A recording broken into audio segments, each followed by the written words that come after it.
உலகெங்கும் வாழும் அன்பு தமிழ் நெஞ்சங்களுக்கு வணக்கம். NBC செய்தி மடல் ஹாட் டாக் நிகழ்ச்சியில் உங்களை சந்திப்பதில் மிக்க மகிழ்ச்சி. அன்பு நேயர்களே, கடந்த 2 வாரங்களாக இயேசு கிறிஸ்து ஏன் ஞானஸ்தானம் பெற்றார் என்பதையும் 3000 பேர் ரட்சிக்கப்பட்ட ஞானஸ்தானத்தை பற்றியும் கடந்த நாட்களில் கவனித்தோம்.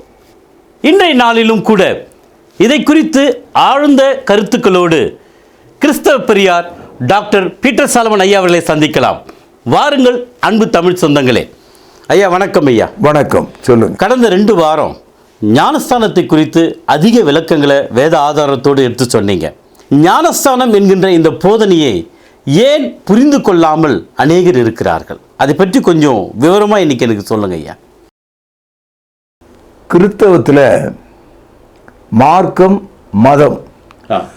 மதம்னு சொல்லும்போது புதிய ஏற்பாட்டை விட்டு விலகி போனவங்க, புதிய ஏற்பாட்டினுடைய அர்த்தத்தையும் கொள்கைகளையும் அப்போஸ்தலர் காலத்து உபதேசங்களையும் கூட்டி குறைத்து மாற்றி பண்டிகை விழாக்கள் பாரம்பரியங்களை உள்ளே அழைத்து கொண்டவங்க, சேர்த்து கொண்டவங்கள தான் நம்ம பிரிவினை சபையார் என்று சொல்லுகிறோம். இந்த சபையார் மத்தியில் அந்த ஞானஸ்தானம் என்ற அந்த ஒரு கருத்தை ஒவ்வொரு சபை பிரிவினரும் அவங்களுடைய வசதிக்கும் மற்றவர்களை காட்டிலும் நாங்கள் சரியாக இருக்கிறோம் என்ற ஒரு எதிர்ப்பலையோடு ஒவ்வொருவரும் அதை கையில் பிடித்து கொண்டிருக்காங்க. நீங்கள் புதிய ஏற்பாட்டில் இயேசு கிறிஸ்துவினுடைய சிலுவையை பார்க்கிறீர்கள்.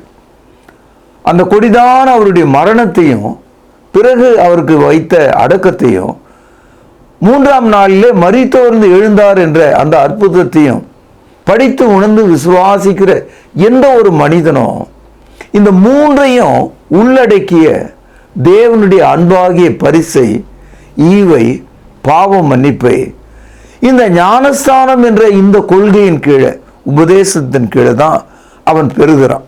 அப்படியானால் தேவனுடைய த டோட்டல் ஒபீடியன்ஸ் கவுன்சில், கீழ்ப்படிதலின் சட்டம் இன்னது என்பது ஞானஸ்தானத்துக்குள்ள தான் இருக்கு. உங்களுடைய வாழ்க்கையில் கோடி முறை ஞானஸ்தானம் என்ற வார்த்தையை கேட்டாலும் நீங்கள் கவனிக்க வேண்டிய ஒன்று, அங்கே தேவன் இருக்கிறார், தேவனுடைய குமாரன் இருக்கிறார், அவருடைய மரண அடக்கம் உயிர்த்தெழுதல் இருக்கிறது. அது உங்களுக்கான கீழ்ப்படிதலாக இருக்கிறது. ஆக ஞானஸ்தானம் என்ற அந்த சொல்லே உனக்கு காதில் எரிச்சலையும் மனதில் குழப்பத்தையும் உண்டாக்குவது என்ற நிலையில் இருந்தால், அது உனக்கு வெறுப்பை கொடுக்கிறதாக இருந்தால் நீ கர்த்தரை வெறுக்கிறவனாக இருப்பாய். திருச்சபையில் ஒரு பாட்டு இருக்கிறது, என் பாவம் தீர்ந்த நாளையே என்ற ஒரு பாட்டு. இதை சார்ந்து இதே மாதிரி பல பாடல்கள் இருக்கு. என் பாவம் தீர்ந்த நாளையே அன்போடு எண்ணி ஜீவிப்பேன் என்று நீங்கள் பாடும்போது அது எதை குறிக்கிறதுனா உங்களுடைய ஞானஸ்தானத்தை குறிக்கிறது.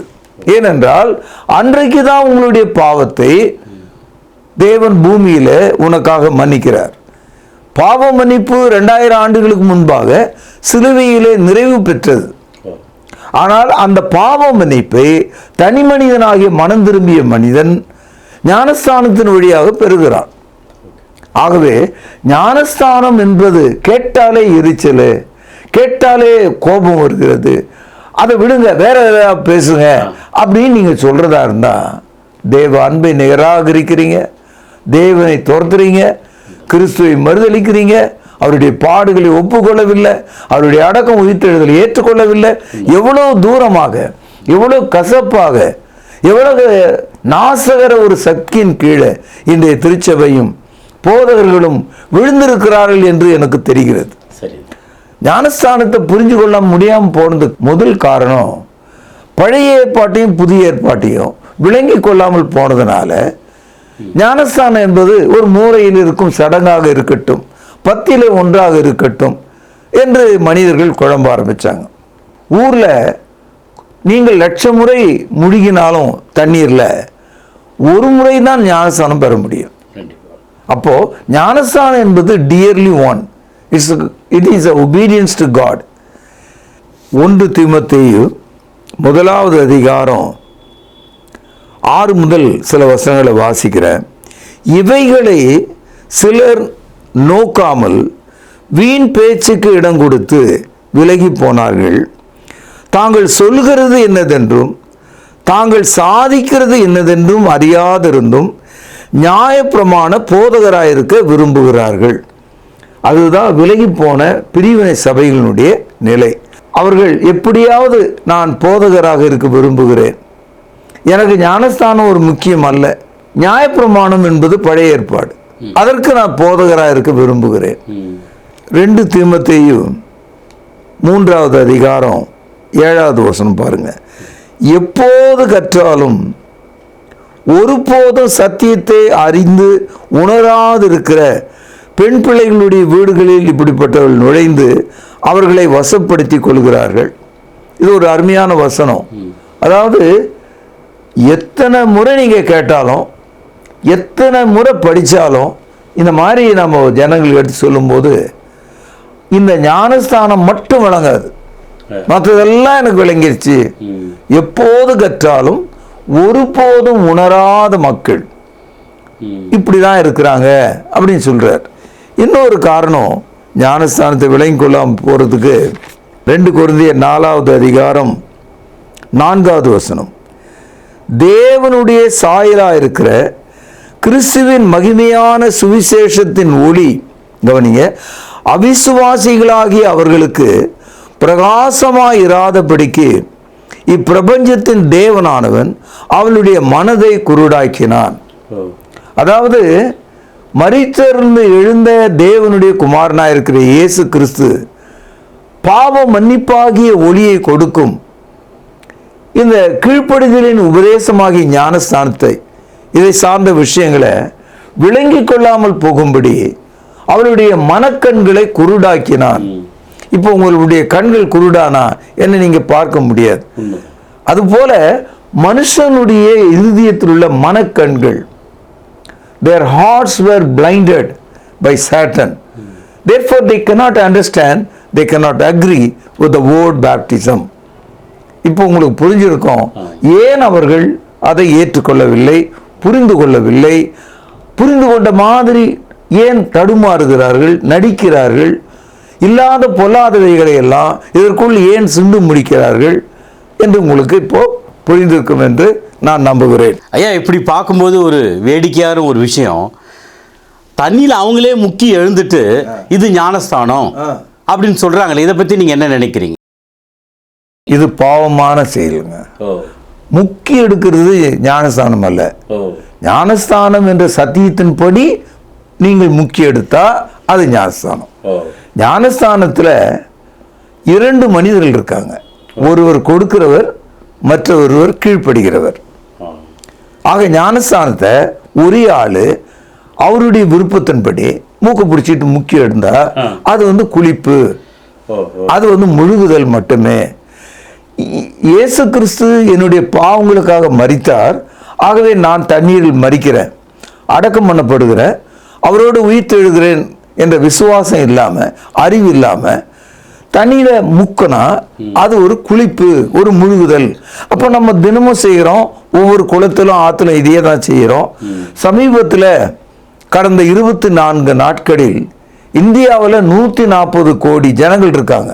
அந்த 140 கோடி ஜனங்கள்ல ஏறக்குறைய 42 கோடி ஜனங்கள் கும்பமேளா என்ற இடத்துல, அந்த நதியினுடைய சங்கமிக்கும் இடத்துல, திரிவேணி என்ற இடத்துல 40 கோடிக்கு மேற்பட்ட ஜனங்கள் முழுகினார்கள், அதாவது முக்கினார்கள் என்று நம்ம தொலைக்காட்சிகளில் பத்திரிகைகளில் படிக்கிறோம். அதாவது 1/3 of Indian population were immersed in the river. இது ஞானஸ்தானமான ஞானஸ்தானம் கிடையாது. இது அவர்களுக்காகவே தண்ணீரில் முக்கி எழுந்த ஒரு சம்பவம், அது அவருடைய பிரச்சனை. ஆனால் இது ஞானஸ்தானம் நீங்க நினைச்சிடக்கூடாது. இப்போ போற ஒரு ஆள்லாம், ஊருக்கு போறவங்க எல்லாம் கிணத்துல அல்லது குளத்துல, ஏரியில, ஆற்றில குளிப்பாங்க, முக்கி குளிப்பாங்க. முக்கி குளிப்பது ஞானஸ்தானம் அல்ல. ஞானஸ்தானம் என்பது விசுவாசத்தினாலே நிகழ்த்தப்படுகிற புதிய ஏற்பாட்டு உபதேசத்தின்படி பாவ மன்னிப்புக்காக பெறுகிற ஒன்று. ஆக ஒரு தனி மனிதன் தானா தனியில முக்கி எழுந்து ஞானஸ்நானம் பெற்று விட்டேன் என்று சொல்லுவதும், இந்த பெரும் போதகர்கள் இப்படிப்பட்ட அசூரதனமான வார்த்தைகளை திருச்சபையாருக்கு சொல்லி பயமுறுத்துவதையும், இது புதிய ஏற்பாடு வெறுக்கிறது, இது தவறானது, இது பிசாசனுடைய உபதேசம் என்பதுதான் நான் புரிந்து கொண்ட ஒரு விஷயம். ஐயா, ஒரு மனுஷன் தானா எப்படி ஐயா ஞானஸ்தானத்தை பெற்றுக்கொள்ள முடியும் அல்லது தெரிந்து கொள்ள முடியும்? ஆமாம், அதாவது இயேசு கிறிஸ்து தமது அப்போஸ்தலர்களை உலகம் முழுதும் போக சொன்னார்.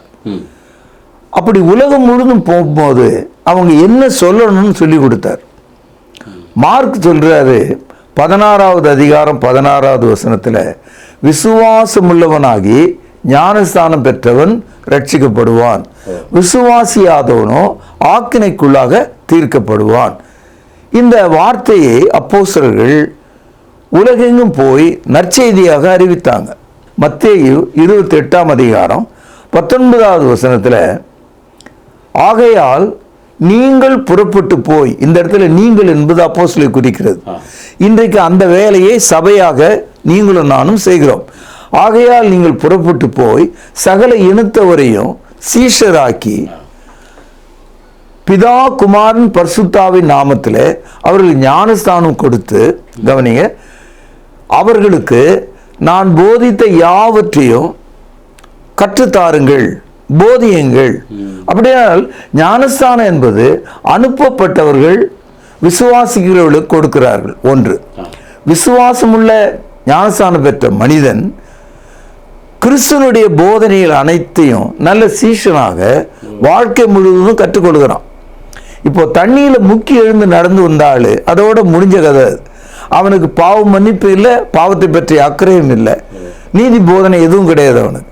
ஆனால் இங்கே ஞானஸ்தானம் பெற்ற ஆள் இன்னொரு சகோதரால அது கிறிஸ்துவனுடைய உபதேசம் என்று அறிந்து அது பாவ மன்னிப்புக்காக என்ற அந்த கருத்தை புரிந்து கொண்டு, ஒருவர் ஞானஸ்தானம் கொடுக்கிறவர் அங்கே இருக்கிறார், மறுவர் ஞானஸ்தானத்தில் முழுகிற ஒருவர் இருக்கிறார். அப்போ போதனை இல்லாமல் ஞானஸ்தானம் பெற முடியாது.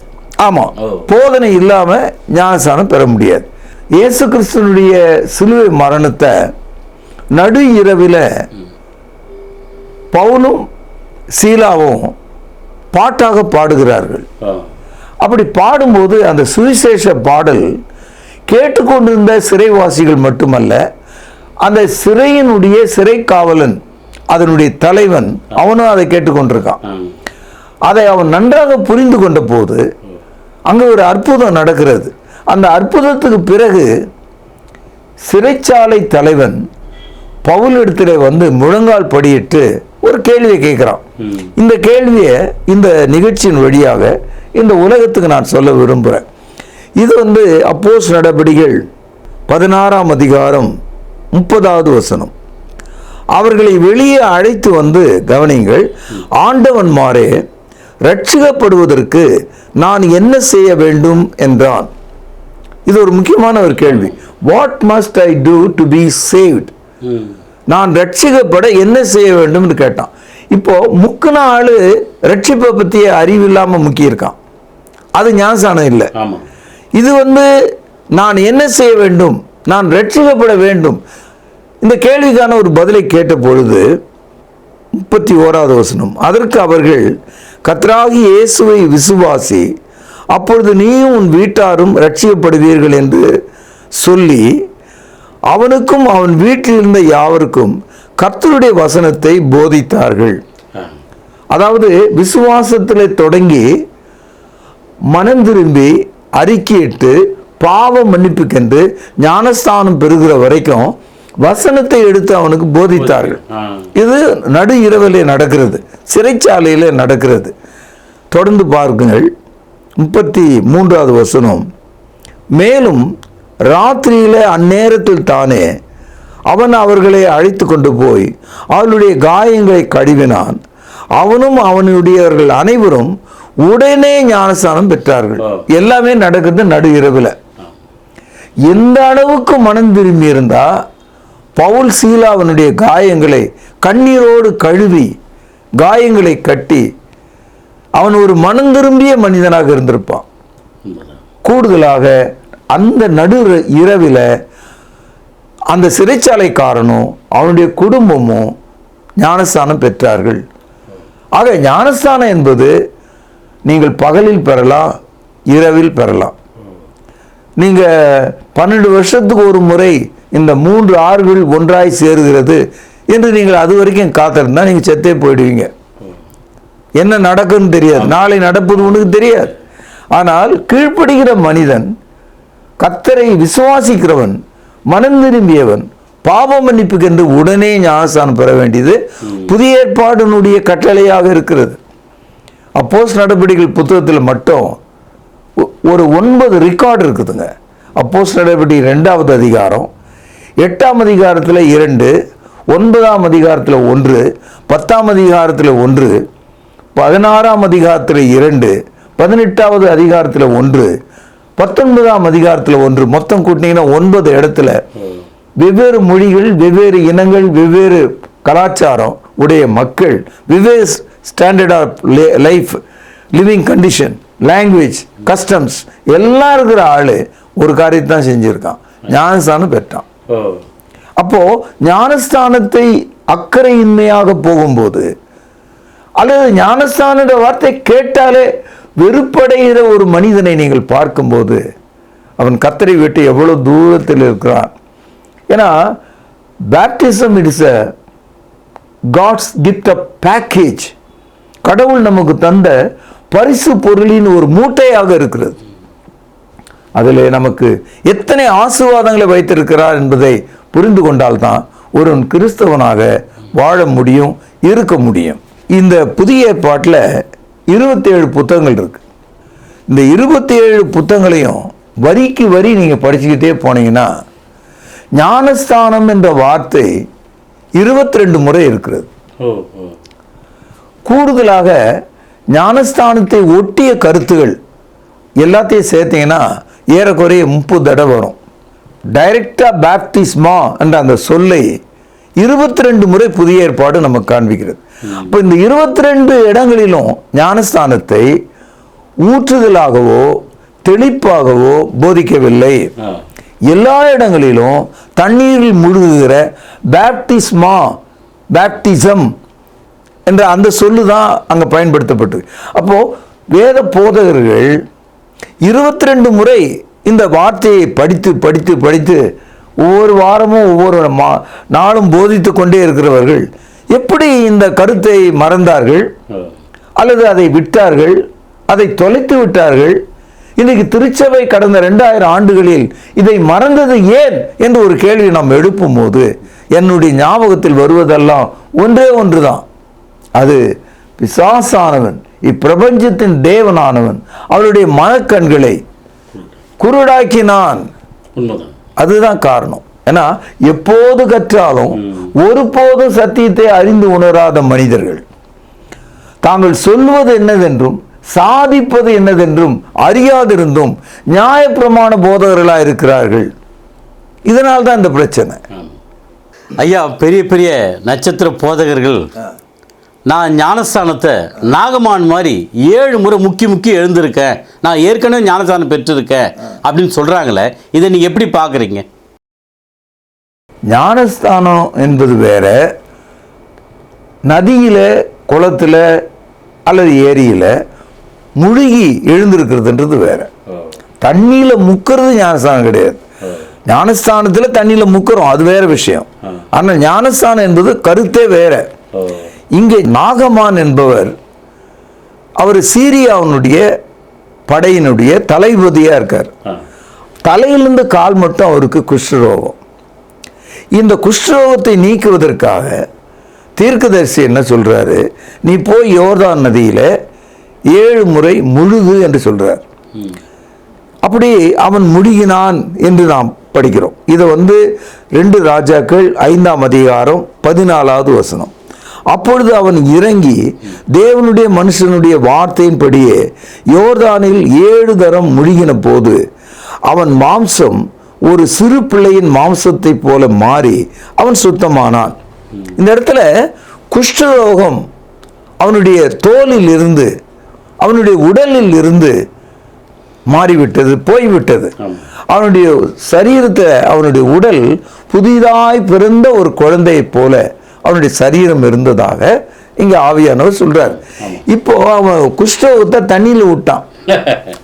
ஏன்னா தேவனுடைய வார்த்தையின்படி நீ முழுகின உடனே அந்த குஷ்டரோகம் அங்கதான் இருந்திருக்கு போட்டு, தண்ணியில இருந்திருக்கு, அது போயிட்டே இருக்கு.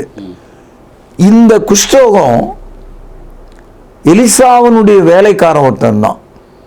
அவன் போய் இவன் முக்கிய சுகமான பிறகு அவன் கொடுத்த பணத்தை, அந்த லஞ்சத்தை, பாராட்ட அவன் வாங்கிட்டான். அது அவனுடைய எஜமானாகிய எலிசாவுக்கு தெரிஞ்சது. அப்போ அந்த வேலைக்காரனை பார்த்து எலிசா சொன்னா, நாகமான் உடலிலிருந்து இறங்கின குஷ்டரோகம் உன் மீது வருவதாக என்று சொன்னான். உடனே அவன் மேல வந்துடுச்சு.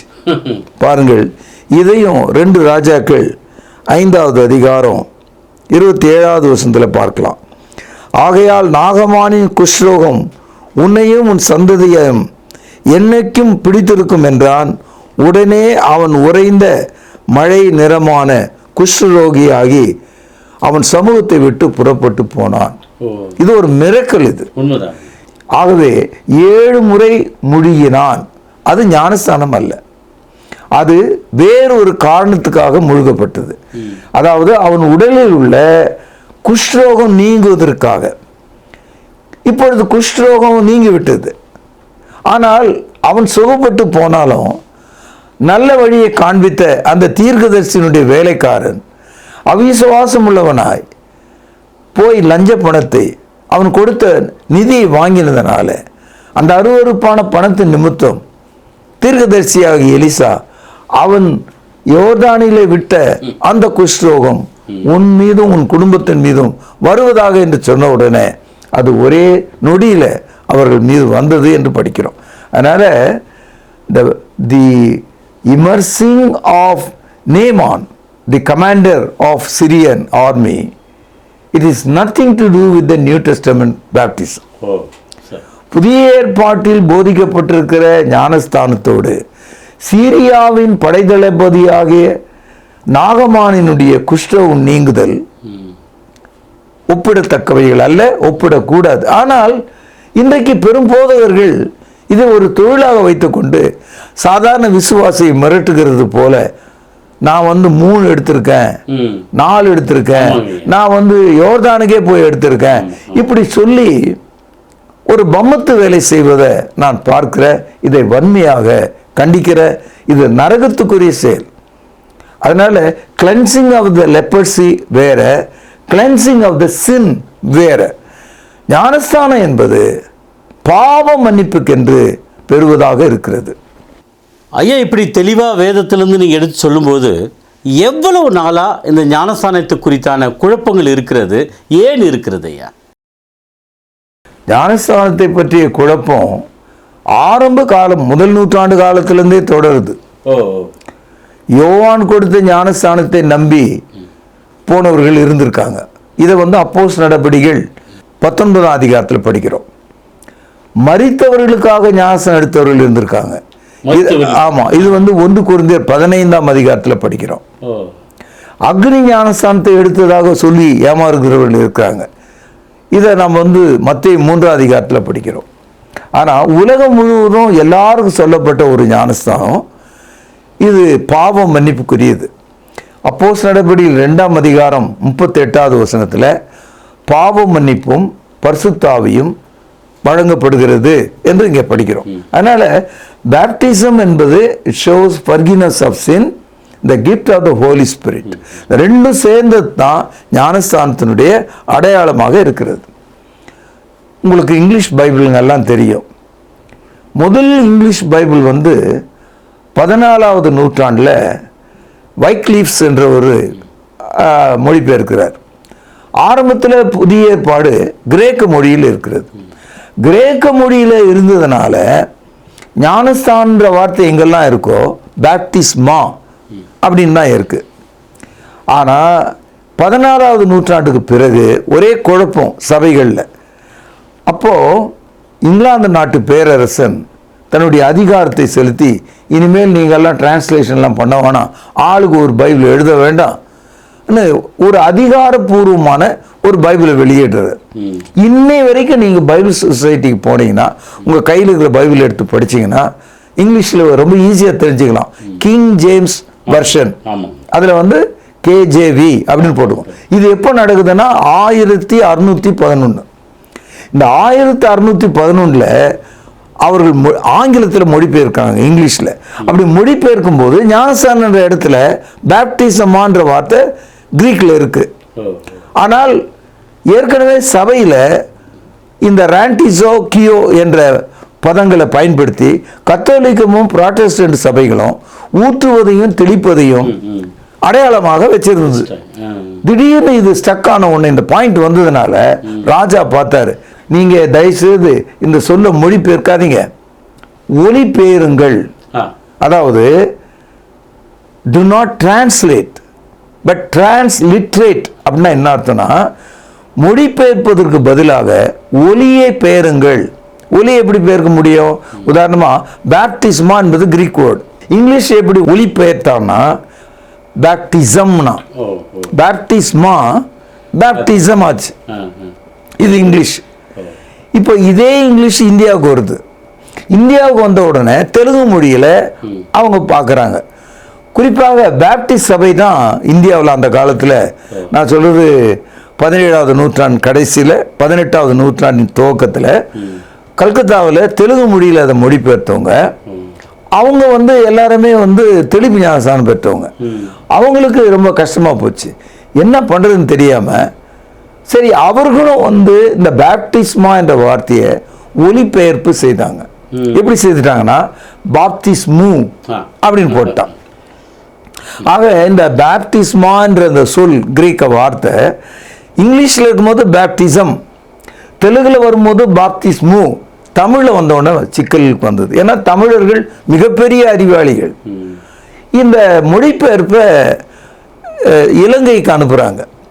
இலங்கையில் உள்ள பெரிய தமிழ் அறிஞர்கள், தமிழ்நாட்டில் இருந்த பெரிய அறிஞர்கள் எல்லாம் கலந்து ஆலோசித்து, நீங்கள் அதற்கு ஒலிபெயர்ப்பு செய்வதற்கு பதிலாக மொழிபெயர்ப்பு செய்து விடுங்கள், இன்ஸ்டெட் ஆஃப் டிரான்ஸ்லிட்ரேட், டிரான்ஸ்லேட் என்று சொன்னாங்க. எப்படி டிரான்ஸ்லேட் பண்ணிட்டாங்கன்னா, ஞானஸ்தானம் என்பது இயேசுவை அறிந்து கொள்கிற அறிவு, அந்த விசுவாச அறிவு ஒருவனுக்குள் வருகிறதுனால அவருடைய கட்டளைக்கு அவன் தண்ணியில் முழுகிறான். முழுகிறது தான் நம்ம ஊரில் ஸ்நானம்னு சொல்கிறோம். ஆனால் சாதாரண ஸ்தானம் இல்லை, இது ஞானத்தை பெறுவதற்கான ஸ்தானம். ஆகவே இந்த ரெண்டு சொல்லையும் இணைச்சி நம்ம ஊரில் தமிழில் ஞானஸ்தானம் என்று மொழிபெயர்ப்பு செய்து அனர்த்தம் பண்ணிட்டான். முதல்ல ஸ்நானம் என்பது தமிழ் வார்த்தை இல்லை, ஞானம் என்பதும் தமிழ் வார்த்தை இல்லை. இங்கே பாவ மன்னிப்புக்குரிய முழுக்கு இமர்ஸ் என்று தான் இருந்திருக்கணும். ஞானஸ்தானம் என்ற சொல்லுக்கு, பேப்டிஸ்மா என்ற சொல்லுக்கு இமர்ஸ் என்று தான் அர்த்தம், வேற ஒன்றும் கிடையாது. அடக்கம் என்ற சொல்லு மட்டும்தான். ரோமர் 6ஆம் அதிகாரம் 3வது வசனத்தில் ஒவ்வொரு மனிதனும் கிறிஸ்துவனுடைய மரணத்தோடு அடக்கம் செய்யப்படுகிறான் என்று எழுதியிருக்கு. So when you are enter into the water, you are buried with Christ. It's a burial. அடக்கம். ஆகவே அடக்கத்திற்கான ஒரு முழுகுதல், இவ்வளவுதான் அர்த்தம் அதுக்கு. ஆக பாருங்க, கிரேக்க மொழியில் எழுதப்பட்ட புதிய ஏற்பாடு அங்கே பேப்டிஸ்மான்னு, ஆங்கில வழியில் வெளியிட்ட பைபிளில் பேப்டிசம்னு சொல்லி குழப்பி விட்டான். அதை அப்படியே தெலுங்குக்கு வரும்போது அவனும் வேற வழி தெரியாம ஒரு மூ சேர்த்துட்டான், பேப்டிஸ்மு. அதோட அவங்க கதை முடிஞ்சது. தமிழர்கள் என்ன செய்தாங்கன்னா, அந்த வார்த்தையை மொத்தமாக தூக்கிட்டு அதன் பொருளை நீக்கிட்டு, இங்க இருக்கிற உங்களுக்கு தெரியும் யார் இந்த மாதிரி ஞானஸ்தானம் சொல்ற, யார் சொல்லுவோம், ஸ்நானம் பண்ணிட்டியான்னு யார் கேட்பான், குளிச்சிட்டியான்னு தான் நம்ம கேட்போம், முக்கிட்டியான்னு தான் நம்ம கேட்போம். அப்படின்னா யார் சொல்றான்னு உங்களுக்கு புரிஞ்சுங்க. ஆக இந்த ஞானஸ்தானம் என்ற இந்த சொல்லை இங்கே புகுத்தி விட்டார்கள். அதனாலதான் இன்னைய தேதி வரைக்கும் இந்த ஞானஸ்தானம் என்ற நாம இன்னைக்கு பொருள் புரிந்து கொண்டாலும், நீங்க ஞானஸ்தானம் சொன்னா எனக்கு புரியுது, பேப்டிஸ்ட பத்தி தான் பேசுறீங்க, அந்த மாதிரி தான் புரிஞ்சுக்கிறோமே தவிர சொல் வழியாக, சொற்களின் வழியாக அங்கே பேசப்பட்ட செயல் என்ன என்று நமக்கு தெரியாது. தமிழ்ல எப்படி ஐயா சொல்லலாம்? ஒன்று திருமுழுக்கு என்று சொல்லியிருக்கலாம், திருமுழுக்கு என்று செம்மையாக சொல்லியிருக்கலாம். அவ்வளவுதான் நான் சொல்ல முடியும். கண்டிப்பா. கேட்க கேட்க இனிமையான அருமையான வேத ஆதாரங்களை இந்த ஞானஸ்தானத்தின்ல நீங்க விளக்கி சொன்னீங்க. ரொம்ப நன்றிங்க ஐயா. அன்பு நேயர்களே, தொடர்ந்து நிகழ்ச்சியை பாருங்கள்.